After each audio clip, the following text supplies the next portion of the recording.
Good morning, students. How are you? I hope you are well. Today, we are going to learn about our third lesson, atoms and molecules. What is atom? Before that, I want to ask one question. What is matter? Matter, it is made up of tiny particles. Everything in the universe is made up of materials which scientists have named matter. That matter is made up of tiny particles. An Indian philosopher, Maharishi Kanad, postulate that if we go on dividing matter, we shall get smaller and smaller particles. If we divide and matter, we will get a smaller and smaller particle. Then he says then, if we try to divide the particles again, the further division will not be possible. He named these particles Parmanu. Undivisible form of these particles are called Parmanu.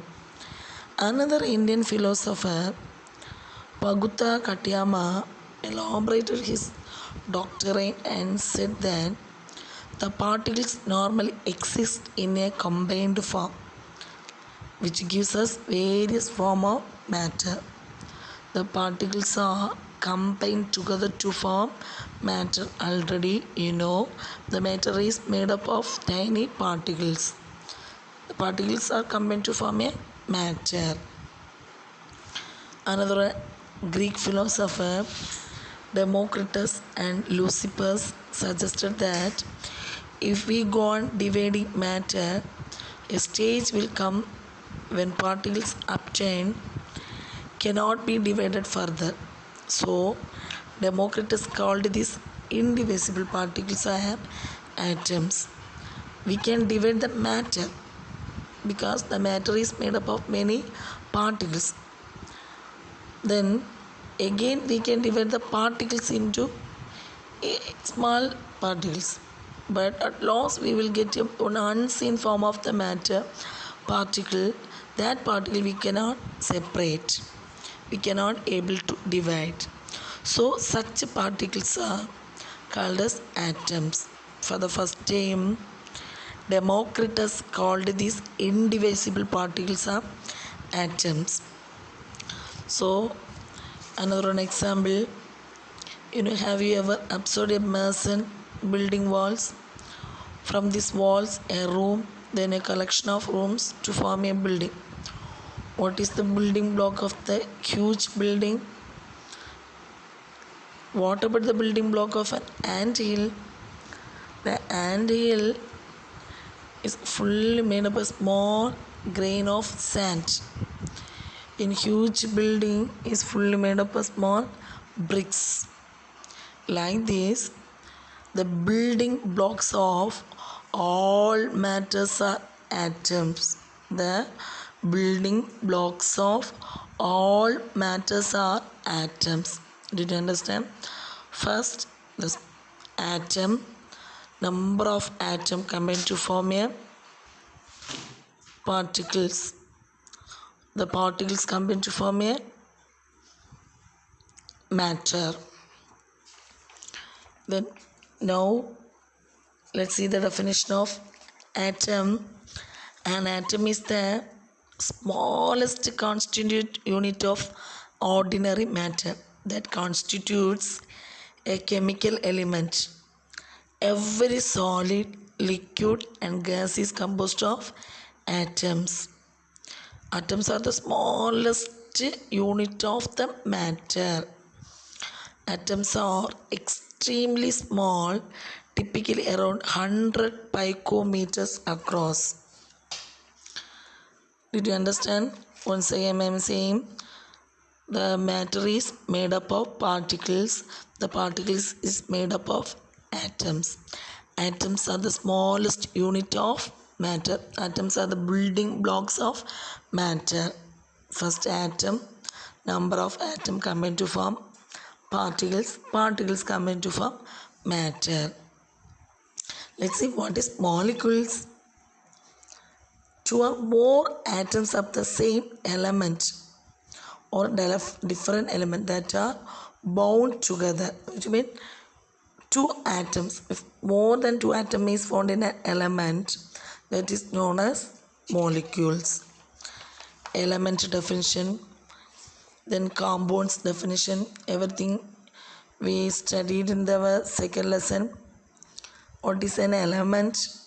An element is a pure substance which cannot be broken down by chemical means, consisting of atoms which have identical number of protons in their nuclei. Element, simply we can say element is made up of more than two atoms. Such elements we can call as molecules.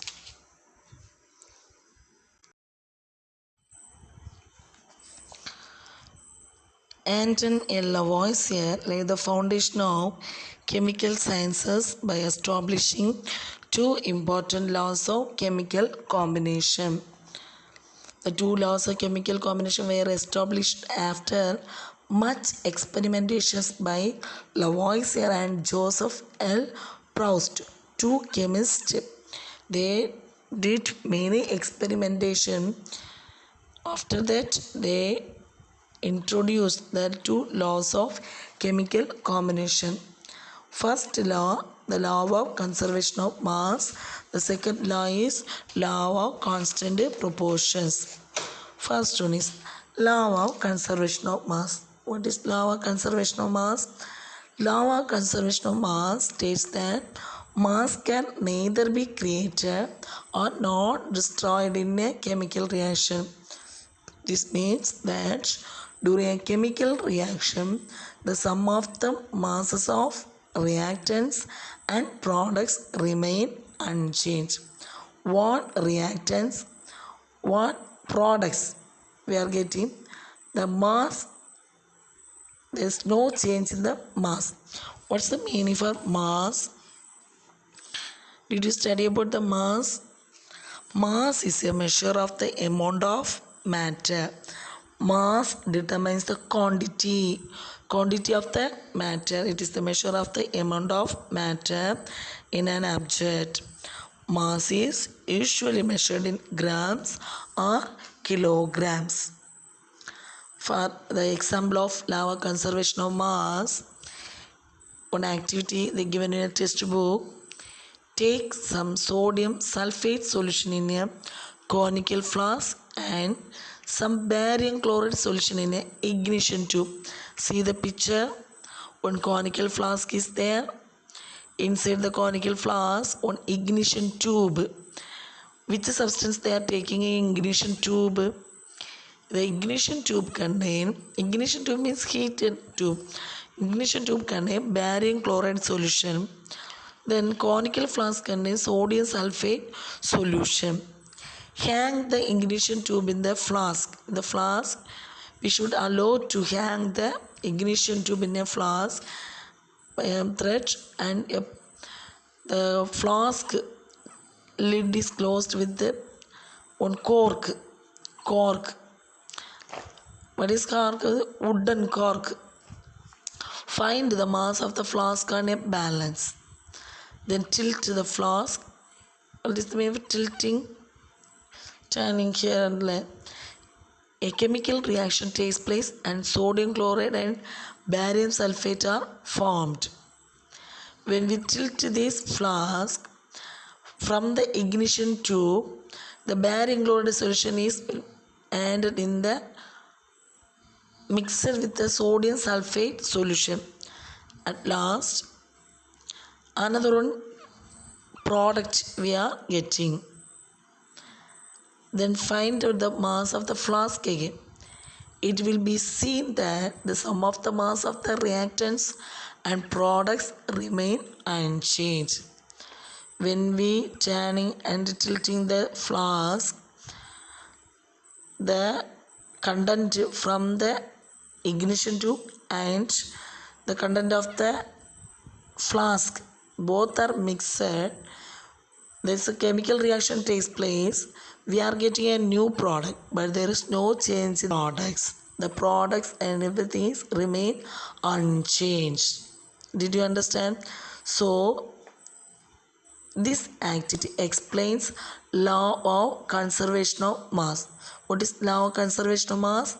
The mass can neither be created or not destroyed in a chemical reaction. What is mass? Mass is a measure of the amount of matter in an object. The next law is law of constant proportion. Lavoisier, along with other scientists, noted that many compounds were composed of two or more elements, and each such compound had the same element in the same proportion, irrespective of where the compound came from or who prepared it. Already you know the definition of compound. What is compound? Compound is a chemical substance composed of many identical molecules. Compound consists of two or more elements. Elements are molecules. First I told you more than two atoms combine to form an element. Element and molecules are most similar. Two or more atoms are there means they are called molecules or elements. Two or more elements combine to form a compound. Dear children, keep these all the definitions in your mind. What is element? What is an atom? What is a molecule? Then compound. Compound means two or more elements combine to form a compound. Element means two or more atoms combine to form a element. Like this molecule also two or more atoms combine to form a molecule. So in a compound had the same elements in the same proportions irrespective of where the compound came from or who prepared it. In a compound such as water, the ratio of the mass of hydrogen to the mass of oxygen is always 1:8. Dear children, you know the chemical formula of the water. See this picture. What is the chemical formula of water? H2O. H2O. The mass of hydrogen to the mass of oxygen is always a ratio. The ratio is always 1:8. 1 oxygen means 8 hydrogen. Mass. Whatever the source of water, any water means the ratio of the hydrogen and mass of hydrogen, mass of oxygen is 1:8.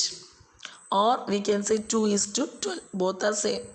2:16. Example, if 9 gram of water is decomposed, we get 1 gram of hydrogen and 8 gram of oxygen. So 1:8 means 1 part is hydrogen and 8 part is the oxygen. 8 part is the oxygen. If we allow to decompose 9 gram of water, we get 1 gram of hydrogen and 8 gram of oxygen. Like this ammonia always contain two elements, nitrogen and hydrogen, combined together in the same ratio, 14:3 by mass. The second diagram is the chemical formula of the ammonia. Then this leads to the law of constant proportions, which is also known as the law of definite proportions. Law of constant proportion is otherwise called law of definite proportions. The law was stated by Proust. The law was stated by Proust as scientist, chemist. In a chemical substance, the elements are always present in definite proportions by mass. Is known as law of constant proportion. In a chemical substance, the elements are always present. Elements means what? two or more atoms combine to form an element. These elements are always present in a definite proportions. The amount of element is always how many elements. Suppose in a chemical substance there are 5 elements are there. The 5 elements have definite proportion, definite amount. There is no change in the amount. That is known as law of constant proportions.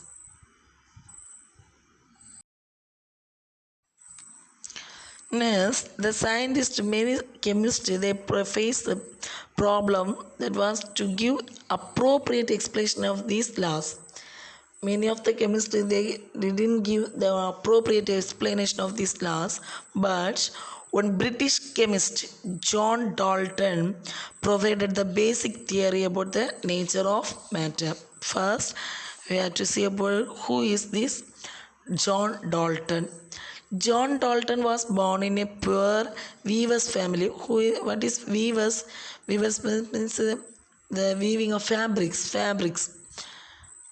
Weaver's family in 1766 in England. He began his career as a teacher at the age of 12. 7 years later, he became a school principal. In 1793, Dalton left for Manchester to teach mathematics, physics, and chemistry in a college. He spent most of his life there teaching and researching. In 1808, he presented his atomic theory, which was a turning point in the study of matter. Already I told you the Lavoisier and Proust only provide these two laws of chemical combination, law of conservation of mass and law of constant proportion, but they didn't give appropriate explanation, so that scientists face many problems.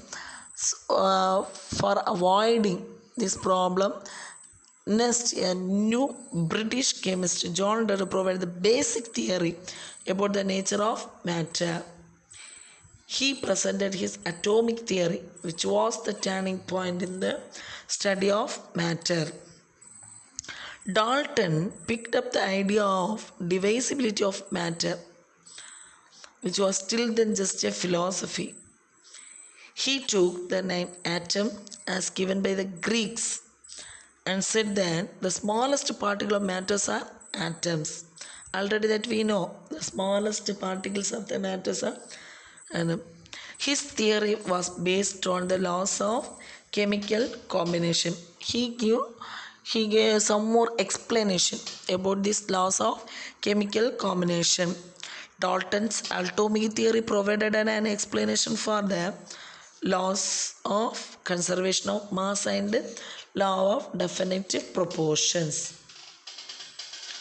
According to Dalton's atomic theory, all matter, whether an element, a compound, or mixture, element, two or more atoms come into element. Compound means two or more element combine to form compound. Mixture or two or more compound combine to form mixture. According to Dalton's atomic theory, all matter, whether an element, compound, or a mixture, is composed of small particles called atoms. Then he postulates of this theory may be stated as matter is made up of tiny particles. That tiny particles are called atoms. Matter can divide and matter is made of particles. The particles can also divide. At last we will get one very small particle. That particle we can't divide.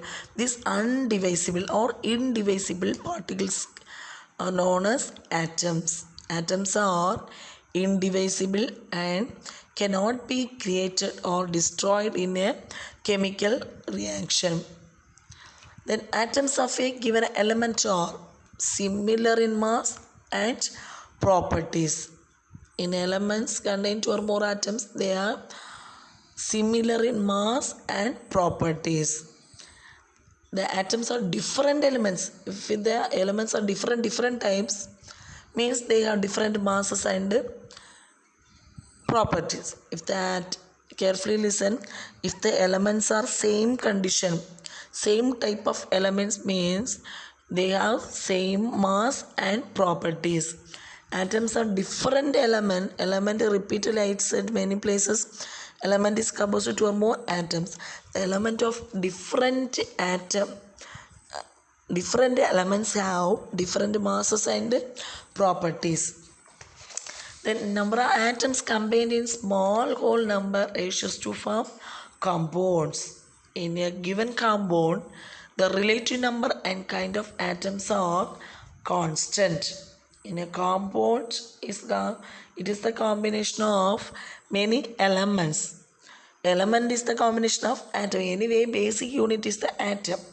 There, in a given compound, the relative number and kind of atoms are constant. Already I told you the definition of atom. Once again, we can see the atom. An atom is the smallest particle of an element that may or may not exist independently and retain all its chemical properties. Who named this atom? Democritus. Democritus only called these indivisible particles are atoms. Atoms are very small in size and smaller than anything we can imagine. Which means we can't predict the size of the atom. We can't compare the size of the atom with any other substance. So atomic radius is measured in nanometer. Nano is the smallest measuring unit. 1 nanometer is equal to 10 to the power minus 9 meter, or 1 meter is equal to 10 to the power 9 nanometer. Example, the atomic radius of an atom of hydrogen is 10 raised to minus 10 meter. The radius of a molecule of water is 10 raised to minus 9 meter. So that means very small. That means very small. So atoms are very smaller. It is a unit of matter. Unit of constituent unit of matter. The next, what are the modern day symbols of atoms of different elements? Dalton was the first scientist to use the symbols for elements in a very specific sense. When he used a symbol for an element, he also made a definite quantity of that element. That is, one atom of that element. Berzelius suggested that symbols of elements be made from 1 or 2 letters of the name of the element. First time the symbols of the atom was given by Dalton. Then in the beginning, the names of elements were derived from the name of the place where they were found for the first time. For example, the name copper was taken from Cyprus. Cyprus is the place, name of one place. Some names were taken from specific colors. For example, gold was taken from the English word meaning yellow. Nowadays, IUPAC. What is IUPAC? International Union of Pure and Applied Chemistry is an international scientific organization is there which approves names of elements, symbols and units. Many of the symbols are the first 1 or 2 letters of the elements name in English. The first letter of symbol is always written as capital letter, which by capital letter is otherwise uppercase, and the second letter is a small letter that is in lower case. The symbols of elements are represented by letters The symbols of some elements are represented by one letter. The symbols of some elements are represented by two letters. If the symbol has only one letter, it should be written as capital letter. If the symbol has two letters, then the first letter should be capital letter and the second letter should be small letter. Did you understand? If the symbol, if we write with only one letter, that symbol, that letter should be written with a capital letter. If we use two letters for mention one element, first letter should be capital and second letter should be small letter. See some examples. Element aluminium, Al, A first letter capital, second letter is small. Organ, Ar first one is capital, second is small. Barium, Ba capital and small. Boron single letter B. Bromine, Br, B capital or small. Calcium, Ca, C capital is small. Carbon capital letter C. Chlorine, Cl first letter capital, second letter L small letter. Nitrogen, N. Oxygen, O. Potassium, K. Silicon, Sa first letter capital, second letter small. Silver, Ag capital and small. Sodium, Na capital and small. Sulfur, S. Uranium, U. Copper, Cu first letter capital, second small. Fluorine, F. Gold, Au, A capital and is U small. Hydrogen, H. Iodine, I. Iron, Fe, F capital, second letter small.